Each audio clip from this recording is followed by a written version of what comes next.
लगा ही लो गर्मियों वाले कुछ फूल, ताकि आंखों को दिखता रहे भर गर्मी में भी कुछ तो सुंदर और कूल कूल। नमस्ते, सलाम और सत श्री अकाल। मैं हूं चेतना गेट माई हार्वेस्ट से। कैसे हैं आप सब? आशा करती हूँ कि सब बढ़िया है। और ये वीडियो है गर्मियों में लगने वाले फूलों के बारे में, जिनकी सीड सोइंग आपको करनी है फरवरी एंड या मार्च में। वीडियो शुरू करते हैं। सबसे पहले ये जान लेते हैं कि फूल उगाने क्यों हैं। फूल उगाने का क्या फायदा है? बहुत से फायदे हैं। फूल जो है ना, आपका तनाव यानी स्ट्रेस एकदम दूर कर देते हैं। जैसे ही आप फूल को अच्छे से देखते हैं ना और उसकी सुंदरता को महसूस करते हैं, एक जादू होता है और एकदम से आप जो हो रिलैक्स्ड फील करोगे। दूसरी चीज़, देखने में सुंदर लगते हैं। आपने गार्डन बनाया है बालकनी या टेरेस पर, अगर बिल्कुल फूल नहीं है तो फूलों के बिना गार्डन अधूरा है। रिसर्च भी यही कहती है कि फूल जो है, पौधों का ओवरऑल ही बहुत इम्पैक्ट है, लेकिन फूलों का स्पेशल असर है हमारे मूड पर। मूड एकदम से अच्छा हो जाता है जब हम बहुत से फूल देखते हैं। तो जितने भी आप लगा सकते हैं फूल लगाइए। इस वीडियो में मैं गर्मियों में लगने वाले फूलों के बारे में बताऊंगी। वीडियो को आगे बढ़ाते हैं, लेकिन उससे पहले मैं आपके साथ ये शेयर करना चाहती थी कि इस वीडियो के एंड में मैं एक प्लेलिस्ट अटैच करूंगी जिसका नाम है फेब्रुअरी चेकलिस्ट। यानी फरवरी में जो जो काम करने थे या फरवरी के बाद इमीडिएटली भी किए जा सकते हैं, वो सभी काम मैंने वो वाली वीडियोस में इंक्लूड कर दिए हैं। सब्जियां कौन सी लगानी है, फूल कौन से लगाने हैं, बोगनवेलिया को क्या करना है, अडीनियम को क्या करना है, तो वो आपको शॉर्ट और लॉन्ग वीडियोस उस प्लेलिस्ट में मिल जाएंगी। अब आपको ये करना है कि आपको मुझे बताना है कि आपको अपना अगला वीडियो यानी जो नेक्स्ट फ्राइडे वीडियो आएगा, वो वीडियो कड़ी पत्ते के बारे में चाहिए या रोजमेरी के बारे में। ठीक है, कंप्लीट गाइड होगा, हर चीज कवर करूंगी मैं उसमें। आप जो टॉपिक बोलेंगे, इन दोनों में से ज्यादा लोग वही वाले टॉपिक पर वीडियो बनेगा। तो आपको कमेंट्स में नीचे लिखना है अपने नाम और शहर के साथ। आप वीडियो में पूछे गए क्वेश्चन का आंसर देंगे, साथ में आप ये भी बोलेंगे कि अगला वीडियो इस टॉपिक पर बनाइए। अब बात करते हैं फूलों के ग्रोइंग मीडियम के बारे में। यानी अगर आप बीज से फूल उगा रहे हैं, सीड सोइंग करनी है, तो किस में करनी है? देखिए, वैसे तो मिट्टी में भी ऐसे बीज डालोगे तो हो सकता है कुछ बीज जो है वो निकल जाएं, लेकिन मुझे तो आपको सही बात बतानी है ना। तो सही चीज़ है कोकोपीट और परलाइट, जो कि मैंने आपको सब्जियों वाली वीडियो में भी बताया था। सब्जियों वाला वीडियो देखा ना, समर वेजिटेबल्स वाला वीडियो नहीं देखा है तो देख लीजिए, अभी भी कोई देर नहीं हुई है। आप इस वक्त भी सब्जी के बीज शुरू कर सकते हैं। अगले 1-1.5 महीने तक, मार्च एंड अप्रैल फर्स्ट वीक तक भी गर्मियों की सब्जियों के सीड्स लगाए जा सकते हैं। तो जैसा मैंने कहा था, फूलों के लिए, सब्जियों के लिए और बहुत बार प्रोपगेशन के लिए भी, कटिंग्स के साथ प्रोपगेशन के लिए भी कोकोपीट और परलाइट का मिक्सचर बढ़िया है। बहुत ज़रूरी क्यों है, यही चीज़ें मैंने समर वेजिटेबल वाली वीडियो में डिटेल में एक्सप्लेन किया है। फूल के बीज छोटे छोटे होते हैं, इसलिए उन्हें बहुत डीप नहीं सो करना है। सरफेस पर रखिए, बस एक थिन लेयर जो है कोकोपीट की ऊपर डालिए। रेगुलर मॉइस्ट रहेगा मीडियम। वैसे ही अब गर्मियाँ शुरू हो रही है, तेज़ धूप है। अगर आप मिट्टी में बीज शुरू करोगे तो बहुत मुश्किल आ सकती है उसे मॉइस्ट रखने में। कोकोपीट में दिन में एक बार पानी दिया, बढ़िया से जो है बीज खुश रहेंगे, आपको थैंक यू बोलते रहेंगे। वीडियो को आगे बढ़ाते हैं, लेकिन उससे पहले मैं आपको ये याद दिलाना चाहती हूँ कि गेट माई हार्वेस्ट की वीडियोस को ज़्यादा से ज़्यादा फॉरवर्ड कीजिए, ताकि सबको पता चले कि गेट माई हार्वेस्ट पर लॉन्ग फॉर्मेट वीडियोस भी आती हैं। बहुत से ऐसे लोग हैं जो सिर्फ शॉर्ट्स देखते हैं और उन्हें आइडिया भी नहीं है कि लॉन्ग फॉर्मेट कंप्लीट गाइड वाली वीडियोस भी आती हैं हर फ्राइडे को। तो वीडियो को जितना ज़्यादा फॉरवर्ड करेंगे, उतने ज़्यादा लोगों को पता चलेगा और मुझे इंकरेजमेंट मिलेगी नए से नए टॉपिक्स पर वीडियो बनाने के लिए। तो पक्का शेयर करना, ओके? अपने व्हाट्सएप, किसी को शेयर नहीं करना चाहते हो ना अलग से, अपने व्हाट्सएप स्टेटस पर वीडियो का लिंक लगा दो, तब भी जो है हेल्प मिल जाती है वीडियो को रीच मिलने में। अब जान लेते हैं कि कौन से फूल हैं, लिस्ट क्या है, नाम क्या है उनके, जिनके बीज इस वक्त लगेंगे और खिलेंगे भर गर्मी तक। जुलाई अगस्त तक भी खिलते रहते हैं इनमें से बहुत से फूल। तो नाम आ रहे हैं स्क्रीन पर, आप नोट कर लीजिए इन्हें अच्छी तरह से। इसमें से जो आपको मिलते हैं सीड्स, कुछ लिंक्स जो है मैं नीचे भी दे दूंगी। ऑनलाइन मंगवाने वाले जो है सीड्स वो भी आप मंगवा सकते हैं, लोकली मिल रहे हैं तब भी बढ़िया है। लिस्ट में सबसे पहला है विनका, जिसे सदाबहार भी कहते हैं। फिर है बालसम, बालसम को भी गुल मेहंदी कहते हैं, रोजमेरी को भी कहते हैं मुझे पता है, और बालसम को भी कहते हैं। इसमें भी वैरायटीज आती है, सिंगल, डबल, जो मिले वो ट्राई कर लो। पोर्चुलाका तीसरे नंबर पर, कॉस्मॉस चौथे नंबर पर। अब ये ध्यान देने की बात है, ये कॉस्मॉस है गर्मियों वाला कॉस्मॉस, यानी जो येलो और ऑरेंज कलर में आता है, पीले और संतरी रंग में। तो जो सर्दियों वाला है वो तो पिंक, वाइट और पर्पल में आता है ना। फिर है सनफ्लावर्स यानी सूरजमुखी। सूरजमुखी जो है उसमें भी बहुत सी वैरायटीज आती हैं। जायंट वाला आता है, एक बड़े वाला, एक मिनी सनफ्लावर्स आते हैं, फिर एक टेडी सनफ्लावर भी आता है, छोटा सा होता है पॉम पॉम के जैसा, वो भी लगा सकते हो। फिर है गिलार्डिया, ये भी बहुत सारे फूल आते हैं एक ही पौधे पर, बहुत ही अच्छी चॉइस है। अच्छा, ये लिस्ट देखकर घबराना नहीं है, ये सभी फूल मैं भी नहीं उगाने वाली, एक एक चीज़ जो है वो पूरी नहीं करनी होती। इसमें से जो मिले या जो आपको अच्छा लगता है आप वो लगाना, ठीक है। फिर उसके बाद है गोम्फ्रेना, ये भी बहुत बढ़िया लगता है फूल, प्यारा लगता है उगा हुआ, और इसमें भी पिंक, वाइट कलर्स आते हैं, बीज से आसानी से लग जाता है। फिर है टोरेनिया, टोरेनिया भी मिल जाए तो लगा लो। एक ही गमले के अंदर बहुत से फूल आएंगे, बहुत बढ़िया तरीके से ये फैलता है। पिछले साल तो मुझे ये मिला ही नहीं था, ना मुझे इसके सीड्स मिले थे और ना ही उसके बाद मुझे इसकी पौध मिली। तो आप ट्राई कर सकते हो, मिल जाए तो ज़रूर लगाना। फिर बारी आती है गर्मियों वाले गेंदे की। गर्मियों वाला गेंदा आना शुरू हो चुका है, जुलाई अगस्त में तक भी उसके फूल आते रहते हैं। अगर गर्मियों वाला गेंदा सही से लगा लिया तो वो भी आप ट्राई कर सकते हैं। रजनीगंधा, रजनीगंधा के बल्ब्स मिल जाते हैं लोकली भी और ऑनलाइन भी, मैं लिंक्स जो है दे दूंगी नीचे, आप देख लेना आपको कहाँ से लेना है। फिर है आइपोमिया या मॉर्निंग ग्लोरी, ये भी गर्मियों में लगता है, फूल देता है, लगता तो इस टाइम पे वसंत ऋतु में है। और फिर बारी आती है कॉक्सकॉम्ब की, जिसे कलगा भी कहते हैं, ये भी आप लगा सकते हैं, बीज से आसानी से लग जाता है। कोरियोप्सिस, ये भी आसानी से उगाया जा सकता है। और लास्ट ऑप्शन है पर्सलेन। तो ये फूल हैं जो कि गर्मियों में खिलते हैं। देखिए, वसंत ऋतु की तरह तो गर्मियों के फूल नहीं होते, गर्मियों के फूल रिलेटिवली छोटे तो होते हैं, लेकिन फूल तो फूल है, देख के मन खुश हो जाता है। अब बारी आ जाती है कि पॉटिंग सॉइल मिक्स कैसा होना चाहिए। अब ये दो कंडीशंस में आपको इसकी ज़रूरत है। एक तो आपने बीज बोए थे, पौध निकल आई है, यानी अंकुर जो है वो आ गए हैं, सीडलिंग्स हैं आपके पास, उन्हें आपको गमले में शिफ्ट करना है, या आप नर्सरी से पौध लेकर आए हैं या पौधा लेकर आए हैं, अब आपको उसे लगाना है एक अच्छे साइज के गमले में। तो उसके लिए आपको चाहिए 60% गार्डन सॉइल, नॉर्मल मिट्टी, ठीक है, 20% कॉम्पोस्ट, 20% ही कोकोपीट। बहुत ज़रूरी है कोकोपीट। गर्मियों के अंदर पानी देते रहना आसान नहीं है, मिट्टी में कोकोपीट होगा तो मिट्टी एटलीस्ट कुछ घंटे के लिए जो है गीली रहेगी। समझ रहे होंगे आप बात मेरी, क्योंकि हीट वेव आई थी पिछले साल भी, बहुत बुरे हाल होते हैं। तो ये आपको रखना है, प्लस 1 मुट्ठी नीम की खली, 1 मुट्ठी बोन मील या रॉक फॉस्फेट, ये सब मिक्स कर लेना है अच्छे से। फिर गमले भरने हैं, उसमें पौधे लगाने हैं। नीम की खली पौधे को न्यूट्रिशन देगी, जड़ों को न्यूट्रिशन देगी और ठंडा भी रखेगी। बोन मील, फॉस्फोरस चाहिए रॉक फॉस्फेट या बोन मील के साथ। ऑल्टरनेटिव है रॉक फॉस्फेट बोन मील का, जो लोग बोन मील नहीं यूज़ करना चाहते हैं वो रॉक फॉस्फेट यूज़ कर सकते हैं। वैसे मैं एक बात बता दूं, बोन मील के अंदर भी स्टीम करके वो प्रिपेयर करते हैं, इसलिए वो पूरी तरह से जो है सेफ हो जाता है यूज़ करने के लिए।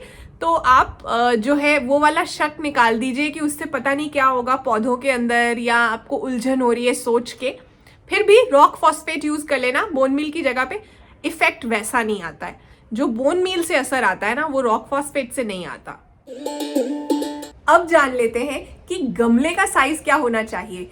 देखिए पॉट साइज वैसे तो गर्मियों के एक पौधे के लिए आप 5 इंच 6 इंच का गमला 7 इंच का गमला भी यूज कर सकते हैं, लेकिन मुझे प्रॉब्लम है छोटे गमलों से। क्यों? क्योंकि गर्मियों में आप ऐसे गमलों को पानी देते ही थक जाएंगे, इतना जल्दी वो सूखते हैं। इसलिए गर्मियों में तो जो यहाँ सीढ़ियों में आप देख सकते हैं छोटे छोटे गमले हैं या हैंगिंग बास्केट्स हैं, मैं ये सब उतार के रख देती हूँ छत पे एक साइड पर, क्योंकि इन्हें मेंटेन करना आसान नहीं है। गार्डनिंग का काम जो है वो आपको रिलैक्स करना है, आपको अच्छा फील कराना है अंदर से, ना कि आपको स्ट्रेस देना है। ये बास्केट्स को तो मुझे लगता है कि मुझे दिन में 10 बार पानी देना पड़ेगा जिस लोकेशन पे ये हैं, और जितनी तेज़ हीट वेव शुरू हो जाती है एक टाइम पर। तो इसलिए प्लीज़ आप 8 से 10, मेरा प्रेफरेंस तो वैसे आप मुझसे पूछें तो कम से कम 12 से 14 इंच का गमला है, कम से कम उसमें कुछ पानी तो ठहरेगा, मिट्टी की क्वांटिटी तो आती है ना, उसमें आप 3 से 4 पौधे भी लगा लीजिए कम से कम, समझ रहे हैं? तो छोटे छोटे गमले जो हैं वो अभी से ही डिसाइड कर लीजिए कि गर्मियों में मैं नहीं लगाने वाला हूँ या वाली हूँ, क्योंकि उन्हें मेंटेन करना होने वाला है मुश्किल। हमेशा की तरह जैसे मैं कहती हूँ, मिट्टी के गमले बेस्ट हैं। नहीं है आपके पास, अब नए थोड़ी ना लेने जाओगे, कई बार ले लेता है इंसान, तो आप लीजिए, आपके पास जो है, सीमेंट है, प्लास्टिक है, ग्रो बैग्स हैं, जिसमें मर्जी उगाओ, बस उसकी बिहेवियर को समझ लो। जैसे होता है ना कि अपने घर के हर फैमिली मेंबर के मूड और बिहेवियर के बारे में पता होता है, उसी तरह से आपको हर गमले के मटेरियल के हिसाब से उसका क्या बिहेवियर है वो समझना आना चाहिए। Behaviour in terms of moisture retention, मतलब पानी कब देना पड़ता है, मेन फैक्टर ही वो है। कई मटेरियल्स में मिट्टी लेट सूखती है, कई मटेरियल्स में जल्दी सूख जाती है, तो आपको उस हिसाब से ही वाटरिंग करनी है कि ओवर वाटरिंग भी ना हो जाए और ये भी ना हो कि पौधा सूख जाए। तो इसलिए नए ले रहे हैं तो हमेशा मिट्टी के गमले लीजिए और कोई मटेरियल नहीं। अब बात आ जाती है लाइट के बारे में। देखिए, अगर आपकी बालकनी में बिल्कुल लाइट नहीं आती ना, गर्मियों में बहुत चांस है कि आप पौधे उगा पाएंगे, क्योंकि इतनी तेज धूप होती है, कहीं ना कहीं से तो लाइट फिल्टर होके आ ही जाती है बालकनी या टेरेस पे। पूरी तरह से डार्क वाली जो कंडीशन है ना, वो ज़्यादा सर्दियों में होती है, इसलिए आप फूल लगा सकते हैं। बस ये देखिए कि एक्सपेक्ट मत कीजिए कि वो बहुत ज़्यादा फूल आएंगे, थोड़े कम फ्लावरिंग होगी अगर लाइट कम है। ओवरऑल गर्मियों के फूलों वाले पौधों को सुबह और शाम की धूप चाहिए। अगर आप दोपहर की वो तेज वाली जो बहुत अनकंफर्टेबल धूप होती है ना, अगर आप उससे उन्हें बचा सकते हैं ना तो बहुत बढ़िया। कैसे बचा सकते हैं?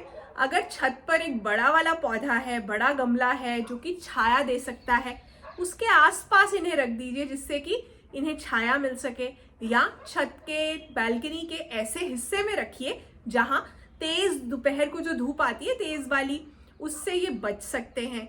ग्रीन नेट लगा रहे हैं तो साइड से नेट ओपन है, जब सूरज नीचे होता है, मतलब जब राइज करता है, उगता है, उस वक्त धूप आ जाए, प्लस जब ढलने वाला है उस वक्त धूप आ जाए। जब सर पर होता है, ओवरहेड होता है, तब नेट लगा है, धूप ना आए। तो इस तरह से आप कोशिश कर सकते हैं कि पौधा जो है वो लंबी देर चल पाए, क्योंकि इतना आप सोचें गर्मी के अंदर हम लोग तो सब अंदर होते हैं दोपहर में, अक्सर अपने अपने काम में है तो वहाँ एसी चल रहे हैं, घर में है तो फैन एसी चल रहे हैं, राइट? पौधों के लिए तो ये वाली लग्जरी नहीं है, तो इसलिए ये कोशिश जरूर कर लीजिए कि एकदम से पूरे ओपन में आप एक्सपेक्ट करेंगे कि पौधा हेल्दी रहेगा, मुश्किल है। अब बात करते हैं गर्मियों में फूलों की वाटरिंग के बारे में, यानी पानी कैसे देना है, कब देना है। देखिए, सबसे प्रेफर्ड मेथड जो है वो कहते हैं कि सुबह पानी दीजिए, ताकि पानी जो है बहुत देर खड़ा ना रहे मिट्टी के अंदर, जल्दी सूख जाए। लेकिन क्लाइमेट चेंज भी हो रहा है तो कुछ चीज़ों को जो है चेंज भी करना पड़ेगा, प्लस लाइफस्टाइल चेंजेस भी आ रहे हैं। तो क्या मैं रिकमेंड करती हूँ, देखिए गर्मियों में भर गर्मी, हीट वेव वाली गर्मी में तो कई बार दिन में 2-2 बार 3-3 बार पानी देना पड़ता है। तो अब क्या करोगे आप? सुबह और शाम दोनों पानी दे रहे हैं, आप बिजी रहते हैं, शाम में ही टाइम मिल रहा है, सुबह टाइम नहीं मिलता है, टिफिन्स बन रहे हैं, ब्रेकफास्ट बनता है, जल्दी से जाना होता है, तो आप सुबह मत दीजिए, आप शाम में पानी दे लीजिए। पानी अच्छे से दीजिए, कुछ नहीं होता है। इतनी गर्मी होती है कि रात में भी जो है रूट रॉट इतनी जल्दी नहीं होता है, इसलिए सुबह या शाम, सुबह शाम दोनों वेदर के हिसाब से, आपकी लाइफ के कंडीशन के हिसाब से आप चूज कीजिए। पानी फूल के ऊपर नहीं देना। फूल जब खिलने शुरू हो गए हैं, आप फूल के ऊपर नहीं पानी देंगे। पानी देंगे मिट्टी के अंदर, पौधे के पत्ते पे भी गिर जाए तो कोई बात नहीं, लेकिन फूल के ऊपर बिल्कुल नहीं। और दूसरी चीज़ आपको जिस बात का ध्यान रखना है कि पानी अच्छे से देना है। थोड़ा थोड़ा पानी नहीं देते रहना। मैं हर बार कहती हूँ ना, पानी दो, उसे थोड़ा सा सिपने दो, आपको पता चलेगा नीचे के ड्रेनेज होल से हो सकता है ज़रा सा बाहर आ जाए, तब तक पानी देना है। बहुत प्रेशर से नहीं देना है। और क्या किया जा सकता है जिससे कि मिट्टी एकदम बहुत ज़्यादा सूख ना जाए, तो मिट्टी के ऊपर एक लेयर आप कंपोस्ट की डालिए, जिससे कि मिट्टी मॉइस्ट रहेगी। कंपोस्ट की नहीं डाल सकते हैं तो पत्तों की डाल दीजिए। पत्तों के नीचे भी मिट्टी मॉइस्ट रहती है, तो ये एक मल्च है। मल्च का काम करती हैं। दोनों चीज़ें ही गर्मियों में आपकी बहुत हेल्प हो जाएगी।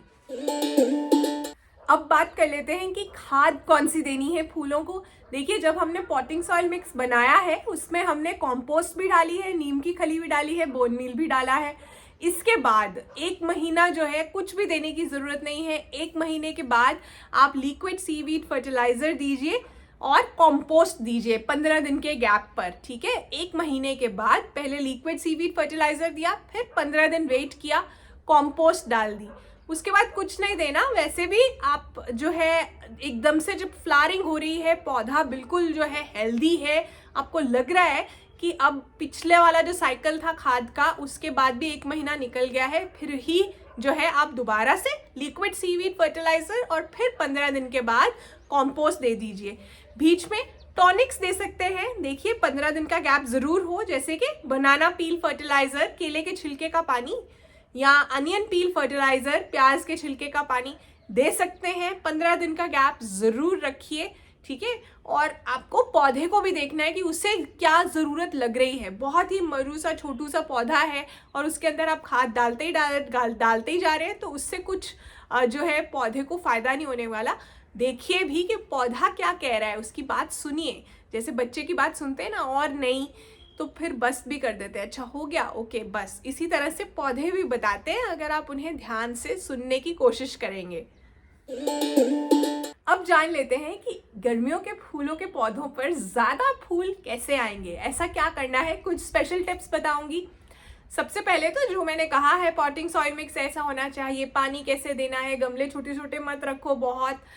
फिर डेड हेडिंग, मतलब स्टेंट फ्लावर्स जो हैं उन्हें काट दीजिए। जो फूल सूख गए हैं एक बार खिलने के बाद, पौधे की एनर्जी जो है अब उस पर वेस्ट ना हो। जब पौधा अपनी ऊर्जा सही चीज़ों पर लगाएगा तभी फूल आएंगे ना। तो वो जो सूखे हुए फूल हैं, मुरझाए हुए फूल हैं, उन्हें निकाल दीजिए।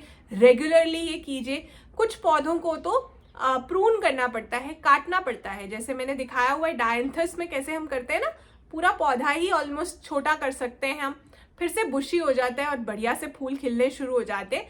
तो ये काम आपको बहुत ज़रूरी है करने। दूसरी चीज़ जो आपको करनी है वो ये है कि पौधों पे जब फूल आ रहे हैं उनके ऊपर पानी नहीं देना, जैसे मैंने बताया। तभी फूल जो है ज़्यादा मात्रा में आएंगे, ज़्यादा दिन तक रहेंगे और हेल्दी रहेंगे। अब पौधे हैं और ऊपर से भर गर्मी, तो कीड़े तो लग ही सकते। पेस्ट कंट्रोल के लिए क्या करना है आपको, नीम का तेल। जैविक खेती में नीम का तेल जो है वही सबसे बेस्ट चीज़ है। फिर भी आपको लगे कि उससे पहले ही आपने पकड़ लिया है ना प्रॉब्लम, तो उतना हिस्सा प्रून कर दीजिए। जैसे गुड़हल में भी ऐसा मैं अक्सर कहती हूँ कि लीव्स पे आपको जैसे ही मीलीबाग या एफिड दिख रहा है, पहले तो वॉश करने की कोशिश कीजिए स्प्रे के साथ, थोड़े प्रेशर के साथ। अगले दिन फिर है, थोड़े दिन के बाद आपको लग रहा है कि बढ़ गया है, आप प्रून कर दीजिए। फिर तीसरा लेवल है नीम ऑयल का स्प्रे। अगर जो है आप वीड्स उग रहे हैं, खरपतवार गर्मियों में ज़्यादा उगते हैं, उन्हें मत उगने दीजिए। रेगुलरली मेंटेन कीजिए अपने गमले की मिट्टी को, क्यारी की मिट्टी को। एक ही दिन में गार्डनिंग के सभी काम करने की कोशिश मत कीजिए। अपने दिन के अंदर थोड़ा सा टाइम रखिए कि आज मैं ये वाले इतने गमले या क्यारी का इतना हिस्सा ही करने वाला हूँ या करने वाली हूँ। उससे क्या होगा कि आप अल्टीमेटली सारा ही मेंटेन कर पाएंगे। तो थोड़ा थोड़ा करके आप डिवाइड कर सकते हैं सभी टास्क्स को। तो कैसा लगा ये समर फ्लावर्स वाला वीडियो मुझे नीचे कमेंट्स में लिखकर ज़रूर बताइए, क्योंकि मुझे आपके कमेंट्स का बहुत बेसब्री से इंतज़ार रहता है। जाते जाते यही कहना चाहती हूँ कि अगर आपको ऐसा लगता है ना कि आपके पास टाइम कम है, तो ये सोचिएगा ज़रूर कि हर किसी के पास 24 घंटे ही होते हैं। चाहे वो दुनिया का सबसे सफल इंसान है, उसके पास भी 24 घंटे हैं, आपके पास, मेरे पास, सबके पास 24 घंटे हैं। अब इन 24 घंटों का इस्तेमाल हमने कैसे करना है, ये हम पर निर्भर करता है। लक्ष्य बनाइए, गोल होना बहुत ज़रूरी है, और फिर उस गोल को अचीव करने में लग जाइए। उस चक्कर में कुछ चीज़ें तो छूटेंगी ही, छूटने दीजिए जो चीज़ें इंपॉर्टेंट नहीं हैं। आपका परिवार, आपकी सेहत, आपका लक्ष्य आपके लिए इम्पॉर्टेंट है, तो उस पर ध्यान दीजिए। कुछ अनइम्पॉर्टेंट चीज़ें, जो चीज़ें ज़रूरी नहीं है, वो छूटेंगी। गिल्टी फील करने की ज़रूरत नहीं है। ये बात स्पेशली मैं कह रही हूँ मेरे स्टूडेंट फॉलोअर्स के लिए, क्योंकि मुझे बहुत बार कमेंट्स आते हैं कि आप 5th में हैं, आप 10th में हैं, 12th में हैं, और आप मेरी वीडियोस देखते हैं। तो ये ज़रूरी है कि मैं आपसे ये बात करूँ, फोकस कीजिए अपने गोल पर, ताकि आपकी लाइफ अच्छी बन पाए। अपना ध्यान रखिए। मैं आपसे मिलूंगी अपने अगले वीडियो में। जैसा मैंने कहा था, यहाँ फरवरी में होने वाली चीज़ों का मैंने प्लेलिस्ट अटैच कर दिया है। ये सभी काम चेक कर लीजिए आपने किए हैं या नहीं, और उसके नीचे घर पर खाद बनाने के बारे में जो वीडियो है वो भी डाला है। अपना ध्यान रखिए। Bye bye.